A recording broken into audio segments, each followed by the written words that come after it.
नाज़रीन अस्सलामु अलैकुम वरहमतुल्लाहि वबरकातुहू। मुल्क को आज़ाद हुए 76 बरस मुकम्मल हो गए और पूरा मुल्क यौम आज़ादी के जश्न में डूबा है।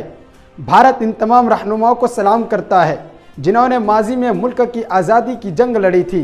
इसमें कोई शक नहीं कि भारत के लिए बरतानवी हुक्मरानी से आज़ादी हासिल करना आसान नहीं था, लेकिन हमारे रहनुमाओं, आज़ादी पसंदों और लोगों ने मिलकर आज़ादी की जिद्दोजहद में हिस्सा लिया और आज़ादी के हुसूल के लिए पुरअज़्म थे। हम 15 अगस्त को यौम आज़ादी और 26 जनवरी को यौम जमहूरिया के तौर पर मनाते हैं। हम बड़े ही जोश व जज्बा और तुझको एहतशाम के साथ तिरंगा की परचम कुशाई करके अपना कौमी त्यौहार मनाते हैं। लेकिन क्या हमें मालूम है कि हमारा तिरंगा हमें क्या पैगाम देता है? नाज़रीन, फ़िक्र नज़र की ख़ास पेशकश यौम आज़ादी सीरीज़ में आपका इस्तकबाल है। मैं हूँ आपका मेज़बान शाहिद सिंगारपुरी। तिरंगा का मतलब ही है 3 रंग वाला। सन 1947 ईस्वी में इस 3 रंगों वाले परचम में तब्दीली लाकर चरखा की जगह पर चक्र को शामिल करके उसे कौमी झंडा तस्लीम कर लिया गया।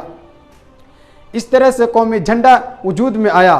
चूँकि कौमी झंडे में 3 रंगों का इस्तेमाल हुआ है, इसलिए इसका नाम तिरंगा रखा गया है। 22 जुलाई 1947 ईस्वी को इसे पार्लियामेंट में पिंगाली विंकिया के तरतीब दिए गए परचम को कौमी झंडे की शक्ल में तस्लीम कर लिया गया, जो मुल्क की आज़ादी के लिए कौम की जिद्दोजहद की अलामत है। कौमी परचम में 3 रंगों की बड़ी पट्टियाँ होती हैं, जिसमें गहरे केसरिया रंग की पट्टी सबसे ऊपर, सफ़ेद पट्टी बीच में और गहरे हरे रंग की पट्टी नीचे की तरफ होती है। बीच में सफ़ेद रंग की पट्टी में 24 तीलियों का चक्र बना होता है। ये तीनों पट्टियाँ साइज में बराबर होती है। सबसे ऊपर गहरा केसरिया रंग कुर्बानी, हिम्मत और ताकत की अलामत है। सफ़ेद रंग अमन और सदाकत की अलामत और हरा रंग पैदावार और कामयाबी की अलामत जाहिर करता है। सफ़ेद पट्टी के बीच में नीवी ब्लू रंग का अशोक चक्र जाहिर करता है कि ज़िंदगी हरकत में है और मौत जामिद है। आपके लिए ये जानना भी ज़रूरी है कि भारत का कौमी परचम जुनूबी शहर हैदराबाद की मुस्लिम खातून सुरैया बदरुद्दीन तैयब जी ने तैयार किया था। सुरैया बदरुद्दीन तैयब जी एक फ़नकारा और अदाकारा थी।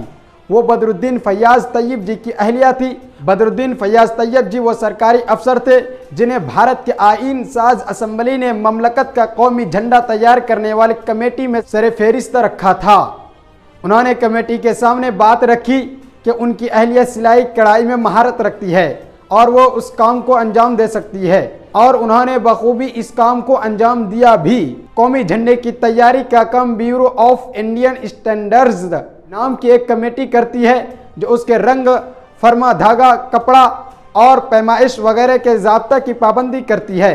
नाजरीन, यौम आज़ादी के इस मुबारक मौका पर तिरंगे की परचम कुशाई के साथ साथ उसके पैगामात को दिलों में बैठाना भी हमारी जिम्मेदारी है। शुक्रिया।